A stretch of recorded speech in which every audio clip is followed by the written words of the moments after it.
الحمد لله وكفى وسلام على عباده الذين اصطفى أما بعد قال الله تبارك وتعالى أعوذ بالله من الشيطان الرجيم بسم الله الرحمن الرحيم ما ننسخ من آية أو ننسها نأتي بخير منها أو مثلها ألم تعلم أن الله على كل شيء قدير وقال النبي صلى الله عليه وسلم من قال في القرآن برأيه فليتبوأ مقعده من النار أو كما قال عليه الصلاة والسلام۔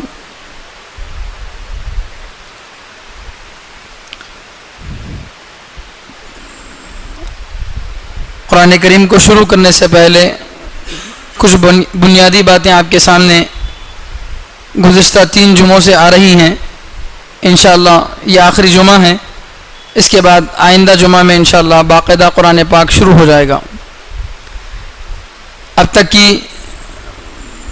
جو باتیں تھیں ان میں گزشتہ جمعہ میں جو باتیں آئی تھی وہ یہ تھی کہ قرآن کریم کی بہت ساری آیتیں ایسی ہیں جن کو اللہ نے خود اپنی طرف سے لوگوں کے نفع کے لیے اتار دیا، لیکن کچھ آیتیں ایسی ہیں جو لوگوں کے سوال کرنے پر جواب میں اتری ہیں، یا کوئی واقعہ پیش آیا، اس واقعے کے بعد اللہ تعالیٰ نے وہ آیت اتاری اور اس واقعے کا حکم اس میں بیان کیا۔ تو قرآن کریم کی کچھ آیتوں کا شان نزول بھی ہوتا ہے۔ اسی طرح ایک بات یہ بھی آئی تھی کہ اللہ تعالیٰ نے لوگوں کی سہولت کے لیے قرآن کریم کو ایک طریقے سے پڑھنے کے بجائے 7 طریقوں سے پڑھنے کی اجازت دیا ہے۔ شروع میں تو ایک ہی طریقے سے قرآن پاک پڑھنے کی اجازت تھی، لیکن اللہ کے نبی صلی اللہ علیہ وسلم نے دعا کی کہ میری امت میں بوڑھے بھی ہیں، بچے بھی ہیں، عورتیں بھی ہیں، کمزور لوگ بھی ہیں، ان پڑھ بھی ہیں، سب کے لیے ایک ہی طریقے سے اگر پڑھنے کو لازم کر دیا جائے تو مشکل پیش آئے گی۔ تو اللہ کے نبی صلی اللہ علیہ وسلم کی اس دعا کے بدلے میں اللہ تعالیٰ نے جو ہے قرآن کریم کو 7 طریقوں سے پڑھنے کی اجازت دی۔ مثال کے طور پر ایک جگہ زبر ہے، آپ زبر کی جگہ زیر پڑھنا چاہ رہے ہیں تو پڑھ سکتے ہیں، ایک لفظ پہلے ہے اور ایک قرات میں وہی لفظ بعد میں آیا ہے، تو اس طرح سے کچھ تبدیلیاں ہیں۔ اس طرح کی 7 قسم کی تبدیلیوں کے ساتھ قرآن کریم کو پڑھنے کی اجازت دیا اللہ تعالیٰ۔ اسی طرح ایک ہی لفظ کے ادا کرنے کے واسطے عربی میں بہت سارے الفاظ آ رہے ہیں، ہر زبان میں ہوتے ہیں۔ آؤ، تشریف لائیے، قدم رنجا فرمائیے، ان سب کا مطلب ہے آؤ۔ سادی زبان میں بولے تو آؤ، تھوڑی اچھی زبان میں بولے تو تشریف لائیے، اور اچھی زبان میں بول رہے ہیں تو قدم رنجا فرمائیے، تو تینوں کا مطلب ایک ہی ہے، لیکن قدم رنجا فرمائیے بول کر عام لوگوں کے لیے بولنا مشکل ہے، تشریف لائیے بولنا بھی کچھ لوگوں کے لیے مشکل ہے، لیکن آؤ بولنا سب کے لیے آسان ہے۔ تو مثلا مان لیجئے قرآن کریم میں یہ لفظ استعمال ہوا قدم رنجا فرمائیے، مثال کے لیے سمجھا رہا ہوں کہ ایسا لفظ استعمال ہوا جو دوسرے عام لوگوں کے لیے بولنا ذرا مشکل ہے، تو اللہ کے نبی صلی اللہ علیہ وسلم کی دعا کی وجہ سے اسی معنی کو ادا کرنے والا دوسرا لفظ اللہ تعالیٰ پڑھنے کی اجازت دی کہ یہ لفظ نہیں پڑھ سکتے تو اس کی جگہ یہ لفظ پڑھو بول۔ اس طرح سے جو ہے سہولت کی اللہ تعالیٰ نے جو ہے قرآن کریم کے میں 7 طریقے سہولت کے اتارے ہیں۔ لیکن یہاں ایک بات یاد رکھنی ہے، پچھلی جمعہ میں ایک ساتھی نے سوال کیا تھا کہ قرآن کریم کو پڑھنے کے 7 طریقے ہیں، تو 7 طریقوں میں سے ایک آدمی کو ایک حرف نکالنے نہیں آ رہا، اس کی جگہ جو بھی دوسرا حرف لگا سکتا ہے، لگا کے پڑھ سکتا کیا؟ کسی بھی آدمی کو ایک لفظ بولنے نہیں آ رہا تو اس کی جگہ کوئی بھی دوسرا لفظ رکھ کے پڑھ سکتا ہے کیا؟ تو اس کا جواب یہ ہے کہ قرآن کریم کے اندر جو 7 طریقوں سے پڑھنے کی اجازت دی گئی ہے کہ اس لفظ کی جگہ یہ لفظ پڑھ سکتے ہیں، اس لفظ کی جگہ یہ لفظ پڑھ سکتے ہیں، وہ اجازت عام نہیں ہے کہ جو بھی آدمی اپنی طرف سے کچھ بھی لفظ لگا لے، اس کی اجازت نہیں ہے، بلکہ اس جگہ اس لفظ کے علاوہ کیا کیا اور الفاظ پڑھ سکتے ہیں وہ بھی متعین ہے، اور قرآن کریم کے کون کون سی آیت کو کس کس طریقے سے پڑھ سکتے ہیں وہ بھی طریقے متعین ہیں۔ ایسا نہیں کہ ہم اپنی طریقے سے کوئی طریقہ ایجاد کر لے کہ یہ میرے لیے آسان ہے، اب قرآن میں جہاں بھی وہ لفظ آ رہا اس کو بدل کر اپنی طرف سے پڑھ لینے، اس کی اجازت نہیں ہے۔ 7 طریقوں سے پڑھنے کی جو اجازت دی گئی ہے اس کا یہ مطلب نہیں کہ ہمارے لیے جیسا آسان ہو رہا ویسا پڑھ لے رہے ہیں، یہ مطلب نہیں، بلکہ ہم جس طریقے سے پڑھنا چاہ رہے ہیں وہ طریقہ ان 7 طریقوں میں سے کسی ایک طریقے کے مطابق رہنا، تو پھر ہمارے لیے گنجائش ہے۔ اگر ان 7 طریقوں سے ہٹ کر 8ویں طریقے سے اگر ہم پڑھنا چاہ رہے ہیں تو اس کی اجازت نہیں ہے۔ تو یہ بہت اہم بات ہے کہ جو آدمی جیسا اس کو سمجھ میں آیا ویسا نہیں پڑھ سکتا۔ اسی لیے کتابوں میں لکھا ہے کہ کوئی بھی قرات، کوئی بھی طریقہ اگر قرآن کے اندر آتا ہے تو اس کو قبول کرنے کے لیے 3 شرطیں ہیں۔ سب سے پہلی شرط تو یہ ہے کہ حضرت عثمان رضی اللہ تعالیٰ نے اپنے زمانے میں جو قرآن کریم لکھا تھا، قرآن کریم کو جو جمع کیا تھا، ابو بکر رضی اللہ تعالیٰ کے زمانے میں صورتیں لکھ کر جمع کر دیے تھے لیکن ترتیب نہیں دیے تھے۔ عثمان رضی اللہ تعالیٰ کے زمانے میں باقاعدہ صورتوں کو ترتیب بھی دیے اور پورے قرآن کریم کو اس انداز سے لکھے کہ اس رائٹنگ میں، اس تحریر میں 7 طریقے سے پڑھنے کی گنجائش نکل آ سکتی۔ اس انداز سے حضرت عثمان رضی اللہ تعالیٰ نے لکھے ہیں۔ تو ہم جو قرات پڑھ رہے ہیں، جس طریقے سے ہم پڑھ رہے ہیں، وہ طریقہ حضرت عثمان رضی اللہ تعالیٰ کے دور میں جو قرآن لکھا گیا تھا اس دور کے جو قرآن ہے اس دور کے قرآن کے مطابق بھی ہونا چاہیے۔ ایسا نہیں کہ ہم کو جو بھی لفظ سمجھ میں آ رہا وہ رکھ لے رہے ہیں، ایسا نہیں چلے گا، بلکہ ہم جو طریقہ پڑھ رہے ہیں وہ طریقہ حضرت عثمان رضی اللہ عنہ کے جمع کیے ہوئے قرآن کے اندر اس کے پڑھنے کی بھی گنجائش رہنا، پہلی بات۔ اور دوسری بات، عربی گرامر کے مطابق بھی رہنا۔ جو بھی ہم ایک لفظ کی جگہ دوسرا لفظ لا رہے ہیں تو عربی گرامر کا کوئی قاعدہ اس میں نہیں ٹوٹنا، دوسری شرط ہے۔ اور تیسری شرط یہ ہے کہ اس طریقے سے رسول اللہ صلی اللہ علیہ وسلم پڑھنے کی اجازت دی ہے، یہ ثبوت بھی موجود رہنا۔ جیسا کہ میں بھی بتایا ہے کہ ایک طریقے کو چھوڑ کر 7 طریقوں کو پڑھنے کی جو اجازت دی گئی ہے وہ عام اجازت نہیں ہے کہ جو آدمی جو بھی لفظ لگانا چاہے لگا کے پڑھ سکتا ہے، پھر تو قرآن کا حال برا ہو جائے گا۔ کس کس طریقے سے پڑھ سکتے ہیں اس کی بھی تعین کر دی گئی ہے کہ اس لفظ کو ایسا پڑھ سکتے ہیں یا ایسا بھی پڑھ سکتے ہیں، تو کتنے طریقوں سے پڑھ سکتے ہیں وہ طریقے بھی متعین ہیں۔ تو اگر ہم ایک طریقہ ہمارے لیے مشکل ہو رہا ہے، ہم اس طریقے کو چھوڑ کر کوئی دوسرے طریقے سے قرآن پڑھنا چاہ رہے ہیں، تو پہلی بات تو یہ ہے کہ حضرت عثمان رضی اللہ عنہ کے لکھے ہوئے قرآن میں ہمارے پڑھنے کی گنجائش موجود رہنا کہ اس طریقے سے ہم پڑھ رہے ہیں تو جو رائٹنگ میں لکھا گیا ہے اس رائٹنگ میں ہمارے طریقے سے پڑھنے کی گنجائش بھی موجود رہنا۔ اور دوسری بات یہ ہے کہ عربی گرامر کا کوئی قاعدہ نہیں ٹوٹنا۔ اور تیسری بات یہ ہے کہ ہم جو قرات پڑھنا چاہ رہے ہیں وہ قرات رسول اللہ صلی اللہ علیہ وسلم سے ثابت بھی رہنا، رسول اللہ صلی اللہ علیہ وسلم سے ثابت بھی رہنا۔ اگر ان 3 شرطوں میں سے کوئی ایک شرط بھی نہیں پائی جاتی ہے تو ہم اپنی طرف سے کوئی بھی لفظ قرآن میں لگا کر نہیں پڑھ سکتے۔ تو قرآن کریم میں جو قراتوں کی اجازت دی گئی ہے وہ عمومی اجازت نہیں ہے بلکہ خاص طریقوں سے اجازت دی گئی ہے، ایک بات یہ ہے۔ اور اسی طرح ایک ساتھی نے پچھلے جمعہ میں ایک سوال یہ کیا تھا کہ کرنول میں ایک مرتبہ پی ایم زکریا صاحب رحمۃ اللہ علیہ بیان میں یہ بولے تھے کہ قرآن کریم کو حضرت عمر رضی اللہ تعالیٰ جمع کرے ہیں، اور پچھلی جمعہ میں آپ کے سامنے یہ بات آئی تھی کہ سب سے پہلے حضرت ابو بکر رضی اللہ تعالیٰ کے دور میں قرآن جمع کیا گیا، پھر بعد میں حضرت عثمان رضی اللہ تعالیٰ کے دور میں جمع کیا گیا، تو عمر رضی اللہ تعالیٰ کا نام نہیں آیا۔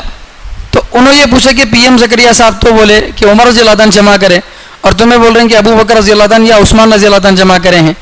تو اس کا جواب میں ان کو یہ دیا کہ اصل میں پہلی مرتبہ قرآن جو جمع کیا گیا تھا ابو بکر رضی اللہ تعالیٰ کے زمانے میں وہ حضرت عمر رضی اللہ تعالیٰ کے کہنے پر ہی جمع کیا گیا تھا۔ ابو بکر رضی اللہ تعالیٰ اپنی طرف سے جمع نہیں کرے تھے، ان کو توجہ دلانے والے سب سے پہلے حضرت عمر رضی اللہ تعالیٰ نہیں تھے۔ یہ بات آئی تھی نا کہ عمر رضی اللہ تعالیٰ جا کے حضرت ابو بکر رضی اللہ تعالیٰ کو بولے کہ جنگ ہو رہی ہیں اور جنگوں میں بہت سارے صحابہ شہید ہو جا رہے ہیں، بہت سارے حفاظ شہید ہو رہے ہیں، اگر اسی طرح سے جنگوں کا سلسلہ جاری رہے گا تو بہت سارے حافظ انتقال کرتے جائیں گے تو قرآن کے ضائع ہونے کا اندیشہ ہوگا۔ تو ابو بکر رضی اللہ تعالیٰ بولے کہ وہ کام جو نبی نے نہیں کیا میں کیسے کر سکتا ہوں، تو عمر رضی اللہ تعالیٰ بار بار ان کو سمجھاتے رہے، پھر ان کا بھی دل مطمئن ہو گیا۔ تو وہ جو بتائیں وہ بھی اپنی جگہ صحیح ہے۔ مولانا پی ایم زکریا صاحب عمر رضی اللہ تعالیٰ جمع کرے کا مطلب ان کے کہنے پر جمع کیا گیا، لیکن کس کے دور میں جمع کیا گیا؟ ابو بکر رضی اللہ تعالیٰ کے دور میں، ابو بکر رضی اللہ تعالیٰ کے زمانے میں عمر رضی اللہ تعالیٰ کے کہنے پر جمع کیا گیا۔ اور اس کے بعد میں تو حضرت عثمان رضی اللہ تعالیٰ کا زمانہ تھا. عثمان رضی اللہ تعالیٰ کے زمانے میں حضرت حذیفہ بن یمان رضی اللہ تعالیٰ نے توجہ دلائے, اور ان کے کہنے پر حضرت عثمان رضی اللہ تعالیٰ نے جو ہے دوسری مرتبہ قرآن پاک کو ترتیب سے جو ہے جمع کیے ہیں. آج کے درس میں ایک بہت اہم بات ہے. اس بات کی طرف پچھلی جمعہ میں ایک اشارہ کر دیا گیا تھا کہ قرآن کریم کے اندر کچھ آیتیں ایسی ہیں جو پڑھی تو جاتی ہیں لیکن ان پر عمل نہیں کیا جاتا. قرآن کریم میں کچھ آیتیں ایسی ہیں جن کو پڑھ رہے ہیں لیکن ان پر عمل نہیں ہوتا. کیوں؟ اس لیے کہ ان آیتوں کا حکم اب باقی نہیں ہے. پہلے ان کا حکم تھا, پھر بعد میں کوئی دوسری آیت اتری, دوسری والی آیت کی وجہ سے پہلی والی آیت کا حکم ختم ہو گیا. تو اس کو بولتے ہیں نسخ کرنا. یعنی قرآن کریم کی ایک آیت پہلے اتری تھی, اس کا حکم کچھ اور تھا, بعد میں کچھ دنوں کے بعد, کچھ زمانے کے بعد دوسری آیت اتری اور دوسری والی آیت میں ایسا حکم آیا جو پہلی والی آیت کے خلاف ہے, اپوزٹ ہے. تو اب دوسری والی آیت پر عمل کیا جائے گا, پہلی والی آیت پر عمل نہیں کیا جائے گا, اگرچہ وہ آیت قرآن کے اندر موجود ہے. تو اس کو بولتے ہیں نسخ کرنا. تو کچھ آیتیں قرآن پاک کی منسوخ ہوتی ہیں. منسوخ کا مطلب ان کو پڑھا تو جاتا ہے لیکن ان پر عمل نہیں ہوتا. یہاں ایک سوال ذہن میں آ سکتا ہے کہ اللہ تعالیٰ ایک حکم پہلے دے کر اس پر عمل کرائے, پھر چند دنوں کے بعد اس پر عمل مت کرو بول کے دوسرا حکم نازل کر رہے ہیں. تو یہ کیا اللہ کے بارے میں عیب نہیں ہے کیا؟ یہ انسان کے اندر ایسا ہوتا ہے. انسان پہلے کسی چیز کو صحیح سمجھتا, ایک بات بول دیتا, پھر کچھ دنوں کے بعد جا کے آدمی کو سمجھ میں آتا رہے ایسا طریقہ صحیح نہیں ہے, پھر جا کے اپنی بات بدل دیتا. تو چونکہ انسان کو آگے کا پتہ نہیں ہے اس وجہ سے اس کی بات بدلتی رہتی, کبھی کچھ کبھی کچھ. لیکن اللہ کو تو سب کچھ معلوم ہے. پہلے ایک آیت اتار کے اس پر کچھ دن عمل کرانے کے بعد پھر دوسری آیت کو اتار کے پہلی والی آیت پہ عمل مت کرو, ایسا کیوں کر رہے ہیں اللہ تعالیٰ؟ ایسا عیب نہیں ہے کیا؟ ایسا ایک سوال پیدا ہو سکتا ہے. تو اس کا جواب یہ ہے کہ یہ بالکل کوئی عیب نہیں ہے. قرآن کریم کے اندر کچھ آیتوں کو جو منسوخ کیا گیا ہے ان پر عمل نہیں کیا جاتا ہے, یہ قرآن کے اندر کوئی عیب نہیں ہے. اللہ تعالیٰ کے اندر بھی ایسا کوئی عیب نہیں ہے, اس کو عیب نہیں مانا جاتا. اس کی مثال یوں سمجھ لیجئے کہ جیسے اللہ تعالیٰ سال کے 12 مہینوں کو 4 موسم میں تقسیم کر دیے. 3 مہینے بارش کے, 3 مہینے گرمی کے, 3 مہینے سردی کے اور 3 مہینے پت جھڑ کے, پتے جھڑتے ہیں اس سے. تو پورے سال کو اللہ تعالیٰ 4 حصوں میں تقسیم کر دیا, کچھ دنوں میں سردی, کچھ دنوں میں گرمی. اب اگر کوئی آدمی یہ بولے کہ اللہ کو سمجھ میں نہیں آ رہا کیا کب گرمی رکھنا کب سردی رکھنا, بول کے کبھی سردی رکھ رہے ہیں کبھی گرمی رکھ رہے ہیں, ایسا بول سکتے ہیں؟ نہیں. اسی طرح سے کبھی رات ہے کبھی دن ہے. تو اب کوئی آدمی اگر یہ بولے کہ کیا بھئی اللہ تعالیٰ کو سمجھ میں نہیں آ رہا کیا رات رکھنا یا دن رکھنا, کبھی یہ رکھ رہے ہیں کبھی وہ رکھ رہے ہیں, ایسا کوئی بھی نہیں بولتا. اسی طرح ایک اور مثال, ڈاکٹر کے پاس آپ جا رہے ہیں, طبیعت خراب ہے, تو بعض مرتبہ ایسا ہوتا ہے کہ جس وقت ڈاکٹر کے پاس گئے اس وقت بہت زیادہ طبیعت خراب ہے, تو ڈاکٹر کیا کرتا ہے, ہیوی ڈوز دیتا ہے, بہت زیادہ پاور کی دوائیں دیتا ہے. پھر 2 دن کے بعد تھوڑی سی بخار کم ہو گئی تو اب کیا کرتا ہے, ڈوز کم کر کے تھوڑی معمول دوا دیتا ہے. اب اگر کوئی پیشنٹ یہ بولے یہ دوا پہلے دے سکتے تھے تو تمہیں, تو ڈاکٹر کیا بولے گا, بھائی تمہاری طبیعت کے اعتبار سے وہ دوا جو پہلے دی وہ صحیح تھی, اب فی الوقت تمہاری سچویشن ایسی ہے یہ دوا تمہارے اعتبار سے صحیح ہے. اور کبھی اس کے الٹا ہو جاتا ہے, کبھی معمولی دوا دیتا ہے ڈاکٹر کہ کم ہو جاتی بول کے, لیکن 2 دن تک دوا کھانے کے بعد بھی کم نہیں ہوا, تو اب کیا کرتا ہے ڈاکٹر, پاور بڑھا کے دیتا ہے یا گولی بدل کر دیتا ہے. اب اگر کوئی پیشنٹ یہ بولے کہ یہ دوا پہلے لکھ سکتے تھے تو تمہیں, تو جواب کیا دے گا ڈاکٹر, پھر پہلے تمہارے بدن کے اعتبار سے یہ دوا ٹھیک تھی لیکن اب فی الوقت تمہاری کنڈیشن ایسی نہیں ہے. تو یہ جو فیصلے بدلتے ہیں, ہمیشہ فیصلے بدلنے کا مطلب یہ نہیں ہوتا کہ آدمی کو سمجھ میں نہیں آ رہا کیا کرنا بول کے, یہ نہیں, بلکہ بعض مرتبہ فیصلے اس لیے بھی بدلے جاتے ہیں کہ اس وقت کے اعتبار سے وہ حکم صحیح تھا, اس وقت کے اعتبار سے یہ حکم صحیح ہے. تو اسی طرح قرآن کریم کے اندر بھی کچھ آیتیں ایسی ہیں جو اللہ تعالیٰ اتارے, اس پر کچھ عمل ہوا, پھر بعد میں اللہ تعالیٰ ان فیصلوں کو بدل کر دوسری آیتیں اتارا ہے. تو ایسا کرنا قرآن کے اندر کوئی عیب نہیں ہے، بلکہ ایسا اللہ تعالیٰ اس لیے بھی کرتے ہیں کہ آدمی کو پتہ چلے کہ اللہ تعالیٰ جو ہے احکام کو کس طریقے سے اتارے ہیں. کہ پہلے شراب کے پینے کے بارے میں زیادہ سختی نہیں تھی، بعد میں جا کر شراب کو ایک دم سے حرام کر دیا گیا. تو وہ آیت بھی قرآن میں موجود ہے جس میں شراب کے حرام نہ ہونے کا ذکر ہے، اور قرآن میں وہ آیت بھی موجود ہے جس میں شراب کے حرام ہونے کا بھی ذکر ہے. تو دونوں آیتوں کو رکھنے کا مقصد کیا ہے؟ جبکہ عمل ایک ہی آیت پر ہو رہا ہے، لیکن پھر دونوں آیتوں کو کیوں رکھیں؟ اس سے فائدہ کیا ہے؟ تو اس کا فائدہ یہ ہے کہ آدمی کو قرآن پڑھتے ہوئے سمجھ میں آئے گا کہ اللہ تعالیٰ قرآن جو اتارے ہیں، جو دین کے اندر جو احکام اللہ تعالیٰ اتارے ہیں، یہ احکام انسان کی مزاج کے، انسان کی طبیعت کے مطابق اتارے ہیں. جیسے شراب کا حکم ہے، اگر ایک دم سے اللہ تعالیٰ شراب کو حرام کر دیتے تو لوگوں کے لیے چھوڑنا بہت مشکل ہو جاتا. تو اللہ تعالیٰ انسان کے مزاج کا خیال رکھتے ہوئے کیا کیے؟ اس کو ایک دم سے حرام نہیں کرے، بلکہ دھیرے دھیرے اس کو جو ہے حرام کرتے گئے. تو پہلے حرام نہیں کرے، پھر بعد میں نماز کے وقت میں مت پیو بولے، پھر جا کر پوری طرح سے حرام کر دیے. تو یہ جو فیصلے اللہ تعالیٰ کے بدل رہے ہیں، اس کا یہ مطلب نہیں کہ اللہ تعالیٰ کو سمجھ میں نہیں آ رہا کیا کرنا بول کے، یہ نہیں، بلکہ اس کا مطلب یہ ہے کہ شروع میں چونکہ مزاج میں شراب پینا بہت زیادہ تھا، ایک دم حرام نہیں کر سکتے تھے، اس لیے یہ بولے کہ شراب اچھی چیز نہیں ہے. پھر جب ذرا ذرا لوگوں کو شراب سے دوری ہوتی گئی تو بولے کہ نماز کے وقت میں مت پیو. پھر جب نماز کے وقت میں بھی پینا چھوڑ دیے، اب تقریباً کچھ دن گزر گئے، کچھ مہینے گزر گئے، اب لوگوں کو شراب چھوڑنے کا کچھ مزاج بن گیا، تو اب اللہ تعالیٰ حکم دے رہے ہیں کہ اب شراب بالکل مت پیو.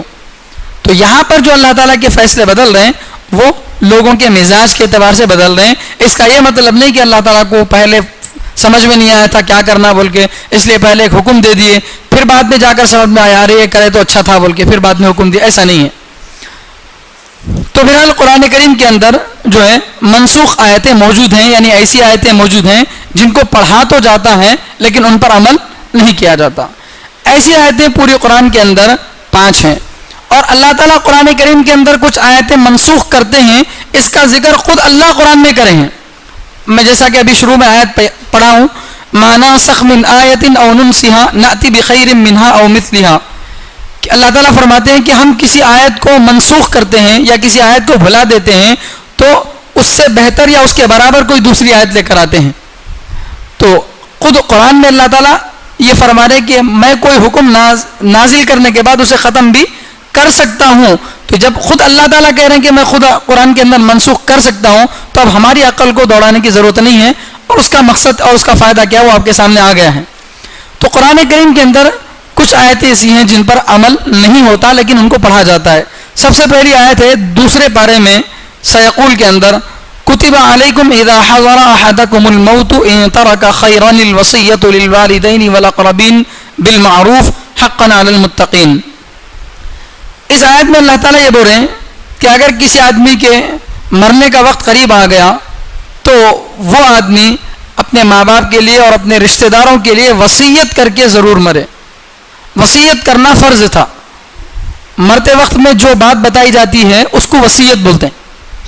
تو آدمی کے پاس مال ہے، مر رہا ہے، تو جب تک ترکے کا مسئلہ نہیں آیا تھا، ترکے کا حکم جب تک نہیں آیا تھا، تب تک اللہ تعالیٰ یہ حکم دیے تھے کہ اگر کوئی آدمی کی موت کا وقت آ گیا قریب تو وہ آدمی اپنے ماں باپ کے لیے اور اپنے رشتہ داروں کے لیے وصیت کر کے مرے کہ میری ماں کو میرے مال میں سے اتنا حصہ دے دو، میرے باپ کو اتنا حصہ دے دو، میری بیوی کو اتنا حصہ دے دو، میرے فلاں بچے کو اتنا حصہ دے دو. تو ایسا مرنے والا خود کیا کر مرنا؟ اپنے مال کی تقسیم کر کے مرنا کہ میرا اتنا مال فلاں فلاں کو دیا جائے. تو ایسا کرنا شروع زمانے میں فرض تھا، لیکن بعد میں قرآن کریم میں باقاعدہ ترکے کی آیتیں اتری. ترکے کی آیتوں میں ماں کا کیا حصہ ہے، باپ کا کیا حصہ ہے، بھائیوں کا کیا حصہ ہے، بیٹوں کا کیا حصہ ہے، بیٹیوں کا کیا حصہ ہے، ایک ہو تو کیا حصہ ہے، 2 ہو تو کیا حصہ ہے، کس کس کو ترکہ ملتا، کس کس کو ترکہ نہیں ملتا، یہ ساری تفصیل اللہ تعالیٰ قرآن کے اندر بیان کر دیا. جب بعد میں ترکے کی آیتیں اتری تو یہ جو وصیت کی آیت تھی اب یہ ختم ہو گئی. لہذا اب مرنے والے کے لیے وصیت کرنا ضروری نہیں ہے، بلکہ اگر کوئی آدمی بغیر وصیت کرے کہ مر گیا تو جو ہے اس صورت میں اس کے مال کو کس طرح سے تقسیم کرنا رہے وہ بتائش لینا کیسا تقسیم کرنا. اب پریشان ہونے کی ضرورت نہیں، کیونکہ خود اللہ تعالیٰ بتا دی ہیں کہ کوئی بھی آدمی مرتا ہے تو اس کے مال کو کس طرح تقسیم کیا جائے گا. تو جو ہے ترکے کی آیت اترنے کے بعد وصیت کا حکم جو ہے ختم ہو گیا، اب اس پر عمل نہیں ہوتا۔ اسی طرح ایک آیت 10ویں پارے میں ہے جس میں اللہ تعالیٰ فرما رہے ہیں إِن يَكُن مِّنكُمْ 20 صَابِرُونَ يَغْلِبُوا 200 وَإِن يَكُن مِّنكُمْ 100 يَغْلِبُوا أَلْفًا مِّنَ الَّذِينَ كَفَرُوا بِأَنَّهُمْ قَوْمٌ لَّا يَفْقَهُونَ۔ یہ آیت 10ویں پارے میں ہے اور اس میں اللہ تعالیٰ یہ بتا رہے ہیں شروع زمانے میں جب ابھی مسلمانوں کی تعداد کم تھی تو اس وقت میں جب جنگ ہوتی تھی دشمنوں سے، تو جنگ میں اگر دشمنوں سے لڑنے کے لیے مسلمان گئے، مسلمانوں کی جو ہے تعداد کم ہے، تو ایسی صورت میں کتنے مسلمان ہوں اور کتنے کافر ہوں تو جنگ لڑنا ضروری ہے۔ اگر دشمن بہت زیادہ ہوں تو پھر جو ہے جنگ کا میدان چھوڑ کر بھاگ کر آ سکتے ہیں، کتنے کافر ہوں تو جنگ کا میدان چھوڑ کر بھاگ کر آ سکتے ہیں، یہ آیت ہے۔ تو اللہ تعالیٰ شروع زمانے میں جب مسلمانوں کی گنتی تعداد کم تھی تو اس وقت میں یہ آیت نازل کر رہے ہیں ایک کافر کے مقابلے میں اگر 20 مسلمان ہوں تو جو ہے اس صورت میں لڑنا ضروری ہے۔ إِن يَكُن مِّنكُمْ 20 صَابِرُونَ يَغْلِبُوا 200، اگر تم میں سے کوئی 20 آدمی ہوں صبر کرنے والے تو 200 پر غالب آ سکتے ہیں۔ اگر دشمن 200 ہے اور ان کے مقابلے میں مسلمان کتنے صرف 20 ہیں، تو 20 مسلمان ہیں اور دشمن 200 ہے تو اب مسلمان بھاگ نہیں سکتا کہ وہ 200 ہیں ہمیں 20 کہاں لڑنا۔ شروع زمانے میں یہ حکم تھا کہ اب لڑنا پڑے گا۔ ہاں، اور اگر وہ وَإِن يَكُن مِّنكُم 100 يَغْلِبُوا أَلْفًا مِّنَ الَّذِينَ كَفَرُوا بِأَنَّهُمْ قَوْمٌ لَّا يَفْقَهُونَ، اور اگر تم میں 100 ہوں اور وہ دشمن 1000 ہو یعنی 10% زیادہ ہو تو بھی لڑنا ضروری ہے۔ ہم 20 ہیں وہ 200 ہیں تو 10% وہ زیادہ ہے ہمارے سے تو لڑنا ضروری ہے۔ اسی طرح سے ہم 100 ہیں اور وہ 1000 ہیں، 10% زیادہ ہیں تو بھی لڑنا ضروری ہے۔ اس سے اگر بڑھ جائیں تو اس صورت میں بھاگنے کی اجازت ہے۔ مسلمان 100 ہیں اور کافر 1001 ہے، ایک بھی اگر بڑھ گیا تو کافروں کی تعداد بہت زیادہ ہو گئی، ایسی صورت میں اگر کوئی آدمی میدان جنگ چھوڑ کر بھاگتا ہے تو اسے گنہگار قرار نہیں دیا جائے گا۔ یہ آیت پہلے نازل ہوئی تھی۔ پھر اسی آیت کے بعد اللہ تعالیٰ فوراً ایک آیت نازل کر رہے ہیں جس میں یہ بتا رہے ہیں اللہ تعالیٰ الآن خفف اللہ عنکم وعلم ان فیکم ضعفا فإن یکن منکم 100 صابرۃ یغلبوا 200 وإن یکن منکم 1000 یغلبوا 2000 بإذن اللہ واللہ مع الصابرین۔ اس آیت میں اللہ تعالیٰ یہ بتا رہے ہیں کہ اب اللہ تعالیٰ تمہارے ساتھ کچھ نرمی کا معاملہ کر رہے ہیں۔ اب مسلمانوں کی تعداد بڑھ گئی تو ایسی صورت میں کتنے کافر ہوں تو مسلمان ڈٹ کر لڑنا ضروری ہے، اور دشمن زیادہ بولے تو کتنا زیادہ ہو تو مسلمان بھاگ سکتے ہیں۔ تو اللہ تعالیٰ بتا رہے ہیں کہ اگر دشمن ڈبل ہے تو بھاگنے کی گنجائش نہیں ہے۔ مثال کے طور پر مسلمان 100 ہیں اور دشمن 200 ہے تو اب بھاگ نہیں سکتے، کیوں؟ ایک مسلمان 2 کافروں کے برابر ہے، ایک مسلمان 2 کافروں کے برابر ہے۔ ہاں، اگر یہاں مسلمان 100 ہیں اور کافر 300 ہیں، زیادہ تعداد میں ہیں، تو ایسی صورت میں اگر کوئی لڑنا چھوڑ کر بھاگنا چاہتا ہے تو بھاگنے کی اجازت ہے۔ تو پہلے 10% تک بھاگنے کی اجازت نہیں تھی، بعد میں ڈبل کی اجازت دے دی کہ ڈبل تک ہو تو بھاگ نہیں سکتے، ڈبل سے زیادہ ہو تو بھاگ سکتے ہیں۔ تو یہ آیت جو ہے پہلے جو آیت اتری تھی وہ آیت منسوخ ہو گئی۔ اسی طرح ایک آیت ہے جس میں اللہ تعالیٰ 22ویں پارے میں لا يحل لك النساء من بعد ولا ان تبدل بهن من ازواج ولو اعجبك حسنهن، اللہ کے نبی صلی اللہ علیہ وسلم کی 11 بیویاں تھیں، تو اللہ تعالیٰ قرآن میں آیت اتار رہے ہیں اور فرما رہے ہیں کہ ان بیویوں کے بعد کسی اور عورت سے شادی کرنا آپ کے لیے جائز نہیں ہے، اگرچہ وہ عورت آپ کو کتنی ہی اچھی لگے۔ تو جتنی شادیاں آپ کر چکے ہیں اتنی ہی شادیاں کرنا ہے، اب ان کے بعد کسی عورت سے شادی کرنا چاہیں تو آپ نہیں کر سکتے۔ یہ آیت اللہ تعالیٰ نبی علیہ السلام کے بارے میں اتارے کہ اب آپ ان عورتوں سے زیادہ نکاح نہیں کر سکتے، کسی اور عورت سے شادی کرنا چاہے تو نہیں کر سکتے۔ لیکن اسی بارے میں ایک اور آیت اللہ تعالیٰ اتار رہے ہیں یا ایھا النبی انا احللنا لک ازواجک اللاتی آتیت اجورہن، جس میں اللہ تعالیٰ یہ فرما رہے ہیں کہ اگر آپ جو بیویاں آپ کے پاس موجود ہیں ان بیویوں کے علاوہ بھی کسی اور عورت سے اگر شادی کرنا چاہ رہے ہیں تو شادی کرنے کی اجازت ہے۔ پہلی آیت میں یہ بتایا گیا تھا کہ جتنی بیویاں موجود ہیں ان بیویوں کے علاوہ کسی سے شادی کرنا، کسی اور سے شادی کرنا جائز نہیں ہے، لیکن دوسری آیت میں یہ بتایا جا رہا ہے کہ اگر کسی اور سے شادی اگر آپ کرنا چاہ رہے ہیں تو آپ کو اجازت ہے۔ تو پہلی والی آیت کیا ہو گئی؟ منسوخ ہو گئی، اس پر اب عمل نہیں ہوتا۔ اسی طرح ایک آیت ہے 28ویں پارے میں